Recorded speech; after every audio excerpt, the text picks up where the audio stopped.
السلام عليكم ورحمة الله تعالى وبركاته. أصحاب تقاليق أصبح وناكسن صباح الخير كما أنتم حرجينا في عنتين الله سبحانه وتعالى وحاني قبل يا بش برواقة نودي عاقل مبنى البأدنى دافع كتشوكتين أصحابتي قيمها بدن أصحابتي تقاليق هذا يوم هالسنتي مرور بسيط وناكسن دي رجلسين يعني مرور بنادي وحرنتهين وحاني قعصنا أصحابتي الجنة كل أساس كراب لايك تكومنتين هذه دافين أصحابتي تقاليق أسدا وذوقتهين وحانجي على دمانتنا إن أنا محرمر فرحات إن الله وناكسن أكون ولانو بس taas waxa lagu gaari karaa marka hore in adiga aad Allah subhanahu wa ta'ala raali geliso marka raali ahaanshaha Allah subhanahu wa ta'ala aad ku dadaasho wax walba ku hagaagayaan mar walbana waxaan leeyahay ahaanshaha Allah lagu dadaalo walaalihii qaaliga Ahmed kaleetan aan ku dadaalno salaada iyo khayrka cibaadada rabbi mar walba wax ka wanaagsan adduunyo aakhira aysan jirin saacada iyo adduunyada aakhira lagu gaara wax kaleeto farxad iyo horumar lagu helaa waalidka adii mar walba uu ku nool yahay hooyada ama aabaha in aad ka duceysato ama aad adeecdo warkiisa aad maqasho baari loo noqdo ilaahay subhanahu wa ta'ala naga dhigo ku waalidkood baari u noqdo kana duceyso ducadooda ilaahay uu aqbalo mar walbana waxa wanaag ku jira waalidka inaad baari u noqoto walaalihii qaaliga ah mar walbo anaga waxaan jecelnahay farxad iyo horumar wanaagsan inaan helno balse waxaad ku heli kartaa dadaal iyo juhdi badan inaad bixiso qof aan maskaxda iyo meel kasta aan yaani muruq aan ka dhigin oo fikirin oo maskaxdeeda wax badan ka shaqeysin horta horumar inay gaarto lagama yaa walaalihii qaaliga ah dad badan ayaa waxay aaminsan ayuu guriga iska fadhiyin horumar la sameyn karo mise insha Allah bari baan sameyn doona dadaal istaag soco yani wax walba naftu maxay haytay wax walba waxay u baahan tahay dadaal inaad u sameysid adduunyada maanta aan joogno ma ahan adduunyo ma aragtay dib ka jiro alxamdulillah ama wax aan la qabsan karin siiba waxaan la hadlayaa gabdhaha Soomaaliyeed meel walba ee dunida daafeeda ka joogan abaaya ama habareer ama maxay eedo mid kasto aad tahay waxaan ku leeyahay hore u soco marna waxa caajisin gadaal hafiiraha isdhiin wax ma qabsan kartid ha isdhiin naaga tahay ha isdhiin lacag ma haystid lacag iyo wax walba waxa ku naftaada hantida koowaad aad haystid waa naftaada wax kaga qayban badan ma jiraan adduunyada ilaahay subhanahu wa ta'ala ilaahay wax walba uu noo fududeeyay qafur rahiim waa ilaahay nimcooyinka uu nasiiyay maanta hal iyo laba hadaan oo soo koob ma dhihi karo nimcooyinka alla nasiiyay subhanahu wa ta'ala aad ayay u fara badan yihiin waxa nasiib xumo ah adigoo maanta lixdaada lixaad qabo oo maanta alxamdulillah oo neefsan karo oo hal karna dhahed waa jiranahay dadka qaar waxa adkaysa marka dhahdid meel yar laga qabto madax oo kala cabaadaya ama qaylina wuxuu maanta ma hadi kari waxaas camal waa ceeb waa wax laga xishoodo madax xanuun wax ka darnaa jir qofka maalinka u dhashay ilaa hadda sariir saaran adiga maxaa ku haay istaag socodad fadhiiso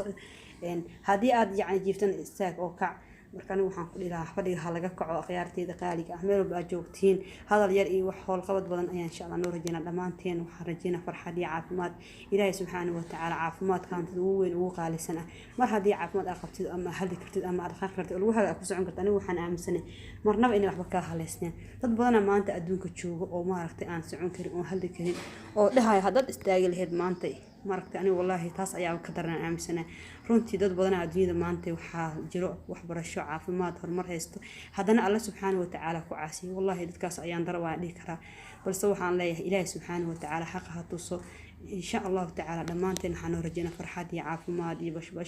أصحاب تقالية مروا البواني يوم هاد علنا يا سيد يسبوت كريسين يجي عشين الله سبحانه وتعالى هنيجي على دمانتين وحرجينا مروا البو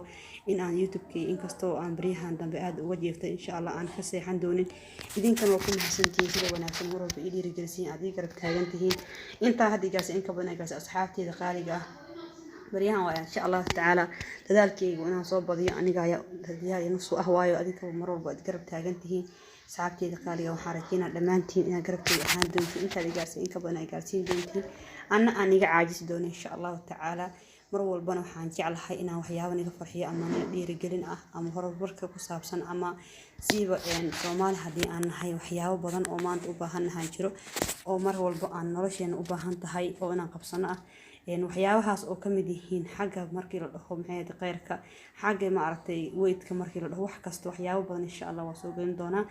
asxaabteyda qaaliga waxaan rajeenaa idinkan mar walba inaad garabkii ahaan doontiin nolosha adduunka waxay u baahan tahay in isgarab istaago maanta hadii idinkii garab istaago walaalihii qaaliga aniga horumar ama heer ma gaari karo horumar waxa lagu gaaraa walaalka inuu ku garab taagan qof adduunka maanta kaligiis heer isgaarsiin kara ma jirto qof walba oo maanta adduunka saaran wuxuu u baahan yahay qof garab qabta ama qof caawiye qof walba heer gaaran guushiisa dib badan oo u soo maray waxaana ka dambeeyay qof unbaa ka dambeeyay wax yar unbaa ku caawiye ilaahu hadal ama talo yar oo kustarado shay u qaalisan walaalihii qaaliga ah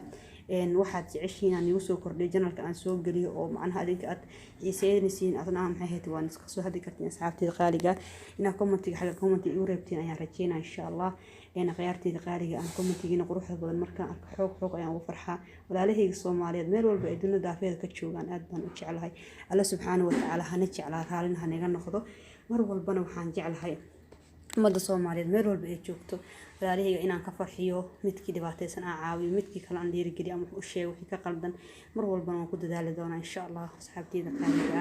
waxaan rajeynayaa dhammaantiina inaan maxay mar walba isgarab taagnaano qofkii naga hoosay aan caawino walaalahayga qaaliga inaad fiirino adduunyada waxa dadka maanta Soomaali hadii aan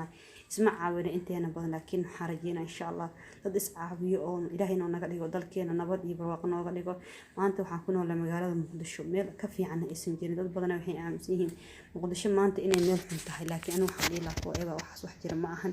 Muqdisho meel ka fiican ama meel ka wanaagsan ma jirto waasha adduunka ugu qaalisan oo dad badan hadaa tag leed nasiib aa leedahay asdeen walaalaheena Soomaaliyeed ee dibadda jira ee qurbahaas qabowga iyo rafaadka iyo barafka ku dilay waxay u baahan yihiin maanta dad iyo dadkii soo dhaweyn lahaa dhiirigelin lahaa dalka falooqi u soo sameeyna qurux badan oo ma aragtay aad iyo aad u xiiso leh waa anaga hadaa anagii ka dayrin anagii dalkii caayna maxaa tala ah dal shisheey walaalaheena wax faa'iido ma laha maanta waxaan la yaabaa dad Soomaaliyeed ee damiirtii dadnimadii ku dambeeyso ee wali sameynaya waxyaabo qaldan oo ma aragtay aan u fiicneen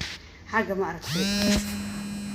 dadnimada ee dadkii gaalada soo dhaweynaya u sacabtumaaya dadkii walaalahooda ahaa oo Soomaaliyeed aan qadarinaynin wallahi taas waxaan dhigaa waa ayaan daho Ilaahay subxaanahu wa ta'aala walaalahii Soomaali xaq waafajiyo walaalahii qaaliga ahaad baan salaamaya dhammaantiin xoog oo aan jeclahay assalaamu calaykum wa rahmatullahi ta'aala wa barakaatuh